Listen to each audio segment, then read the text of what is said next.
보증금 6억 전세. 지금 내가 6억이 있는데 1,500 벌어야 돼요. 근데 전에 아까 설명한 것처럼 뭐 조제 1,000만 원, 일매 4, 50. 이거 6억 주고 들어가겠냐고.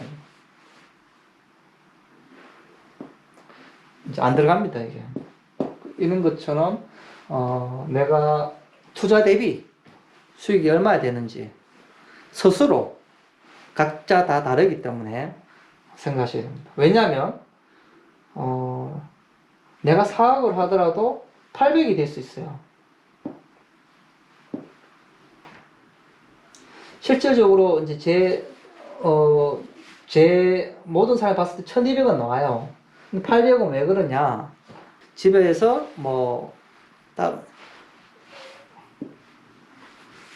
가정 생활을 중시하긴 하는 경우, 그런 경우에는, 어떤 애도 봐야 되고, 가정 준비, 기타 이런 준비를 하기 때문에,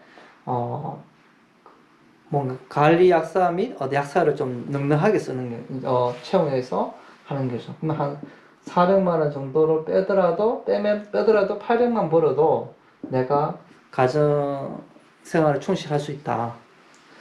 결국은 자기의 목적은 다 다를 수 있습니다.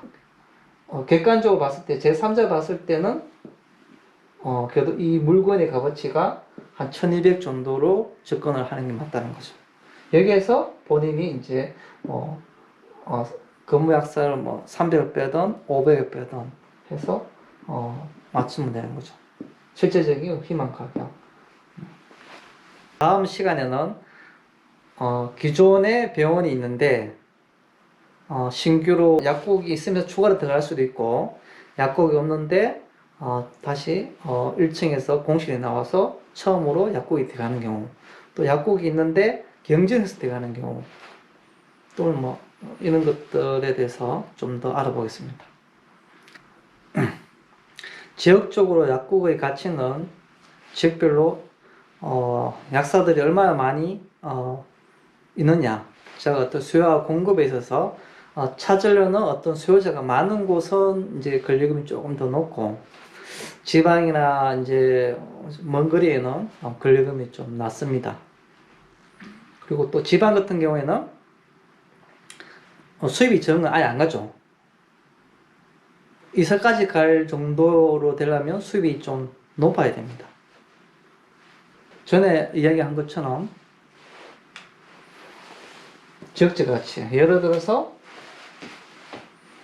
조제가 1,000만 원, 근데 월세가 500이에요.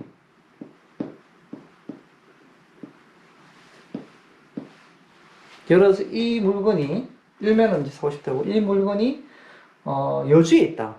여주는 서울에서 가는데 1시간 10분에서 20분 걸립니다.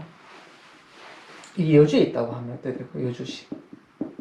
예를 들어서 이 권리금, 약국에 같이 권리금은 없습니다. 이분이 점프를 하고 서울 쪽으로 점프를 한다면 과감하게 포기하고 내려와야 돼요. 그럼 어떻게 될까요? 중간에 계약기간이 있을 때 점프를 하면 이거 월세가 만만치 못해요. 그러니까 한 6개월 전부터 이렇게 쫙 이제 만기되기 전에 다른 데 물건을 보고 그 다음에 그럼 이제 폐업되는, 지역적으로 여기가 수도권이에요. 서울 가까운 수도권. 그러면 이제 여기에 시설비 정도 2, 3천. 근데 이것이 강남이요. 약사들이 굉장히 많아요. 그래서 짬을 내서 좀 할 수 있는 이런 약사분 찾으면 한 시설비도 좀 더 높게 계약될 수 있습니다.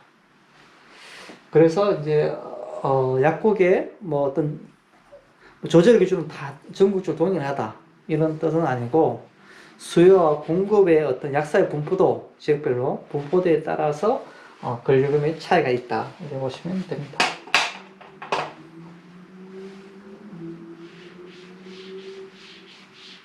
제가 이 말씀을 드린 것은 분포도가 낮은 지역에 월세를 많이 주고 들어가는데 조제료가 별로 안 나올 것 같다. 그럼 피해야 됩니다. 하지 말아야 된다. 이거 제가 말씀을 드리는 겁니다. 일단 기존 병원이 있다. 신규 약국 자리로 이제 들어가려 하는 거죠.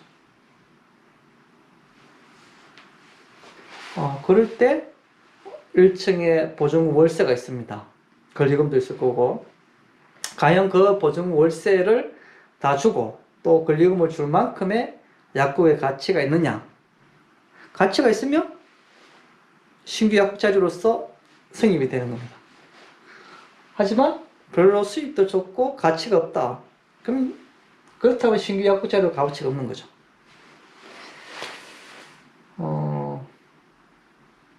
예를 들어서 기존 병원 통으로 이렇게 되어 있는 경우 있죠. 의사 수도 많고. 1층부터 병원이에요. 이런 경우에는 이제 약국이 들어가지 못하니까 옆에 이제 약국이 되는 거죠.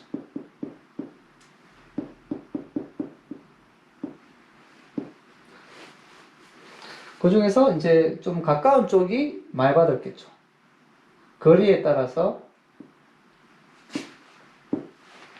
더 잘 되는 약국이 있고 약간 덜 되는 약국이 있습니다. 이런 경우에 이제 건수가 100건이다. 100건인데 여기에 거리가 좀 가까워요. 그러면 최소한 여기에서 가까우면 7, 80% 먹잖아요. 여기 약국 자리냐? 여기 보면 2, 30% 먹는 거예요. 2, 30%. 2, 30장을 받는다는 거죠. 그러면은 여기는 약국 자리가 아니다. 이렇게 되는 겁니다. 문제는 이 처방전 체크. 이 병원의 처방전, 이게 100건이 정하냐 아니냐. 이걸 정확하게 체크를 하셔야 됩니다. 대부분 처방전 반응이 맞지만 가끔씩 어떤 정형외과 병원 쪽은 물리 이런 것도 포함해서 처방전이 나온 경우도 있습니다. 그러면 예를 들어서 200건인데 실제적으로는 3, 40건 나올 수도 있죠. 이런 것들. 그래서 이 처방전을 좀 체크를 해야 된다. 이렇게 하고, 두 번째는 뭐 병원급이 아니고 의원급인 경우야. 의원급인 경우에는 건물이 되어 있습니다.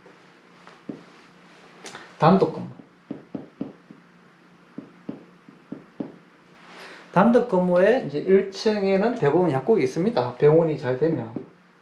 의원이 잘 되면 1층에 약국이 있는데, 혹시나 나오는 경우는 뭐냐면, 이게 뭐, 은행이라든지, 뭐 어떤 큰 판매 시설 하다가 나갈 경우에, 그때 일부 잘라서 이렇게 하시는 거죠. 은행 같은 경우는 일부 이렇게 전대인 것이 거의 불가능하다고 볼 수 있습니다. 만약에 이제 뭐 자동차 전시 판매장에서 이제 나가게 됐을 때, 그러면 여기에 임대료가 나올 거 아닙니까? 임대료에 대해서 과연 거기에 내가 적합하게 될 것인가? 여기 예를 들어서 50건 나오는데 임대료가 500만 원이다. 그럼 들어가면 안 되죠. 그렇다고 또 안 들어가면 안 되죠. 여기서 이제 협의를 하는 겁니다. 500은 이제 임대가 주시고 꼭 들어가고 싶은데 금액을 낮춰야죠. 뭐 300에서 400만 원 최소한. 300대가 낫죠. 300이나 350 정도. 이 정도로 이제, 왜냐면 모든 약사들이 500원은 안 들어가니까 결국 시장에 의해서 금액이 내려올 수밖에 없어요. 근데 그 타이밍을 잡아야 되거든요. 그래서 그 타이밍을 이제 설득을 해야 되죠. 설득을. 그 설득을 잘해서 타이밍을 잡아서 계약을 하십니다.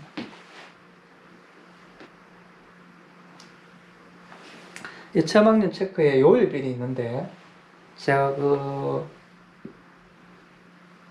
제가 13강에 보면 양수자 입장에서 뭐 오해와 진실 이렇게 내용을 올려놨는데 그 중에 이제 요일비 체크하는 걸 제가 넣어놨습니다.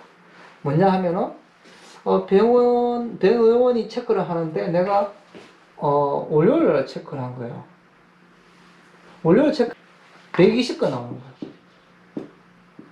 120건 나온 걸 하니까 와 이게 너무 수익이 높고 좋아요. 근데 실질적으로 해보면 월요일이 보통 15%에서 20%가 많이 나와요. 대부분. 여기서 이제 20% 빼주면은 15% 20% 빼주면 20% 빼 24건이고 15를 하게 되면 얼마지? 하여튼 뭐 한 20건 정도 되네요. 20건을 빼줘야 되는 거죠. 그럼 110건이면 평균 100건을 보고 이제 임대료 책정을 하셔야 돼요. 권리금하고. 그래서 이제 만약에 목요일이다. 컨설팅이 막 시간이 안 돼. 월요일 화수 금이 보통 이렇게 많이 하고요. 목요일 날 자료를 이제 본인이 떼던 컨설팅 자료를 떼던 목요일 떼보니까 예를 들어서 100건이다. 100건을 잡고 계산하니까 월세가 내가 들어갈 경우가 예를 들어서 뭐 500밖에 최대 500이에요. 근데 임대인 쪽에서는 700을 요구하는 거죠. 예를 들어서 그 갭이 생기는 거예요. 갭이 생기는데 실제적으로 이 목요일에서는 또 우리가 봤을 때 한 10% 적게 나와요. 그래서 평균으로 따지면은 110건이 나오는 거죠. 그래서 이게 평균으로 계산을 해서 한 600까지 가능한 거죠. 그러면 여기서 이제 좀 조절해서 600이면 계약되는데 내가 이제 100건을 갖다가 기준을 잡으면 최대 500이니까 이 물건 내 물건하고 안 맞는 거죠. 200이면 극복이 크니까. 그래서 이제 본인이 자료를 끊더라도 월요일은 한 15에서 20% 많이 돼 있고 목요일은 최소 10% 줄여서 나온다. 이렇게 보시면 되고 컨설팅이 자료 줄 때도 이제 이거는 월요일이기 때문에 한 15, 20% 빼시면 평균입니다. 이렇게 말하는 게 보통 제대로 된 컨설팅이다. 근데 목요일에 100건 나오면 컨설팅이 알아서 얘기해요. 목요일은 적기 때문에 10%. 근데 월요일은 안 할 수 있죠. 와, 이거 110건이다. 그냥 빠르게 결정내고 혼돈해서 계약할 수도 있는데 그냥 항상 가치 평가를 하게 되면 이 말을 해주는 것이 정상적인 컨설팅이다. 이래 제가 말씀한 게 있습니다.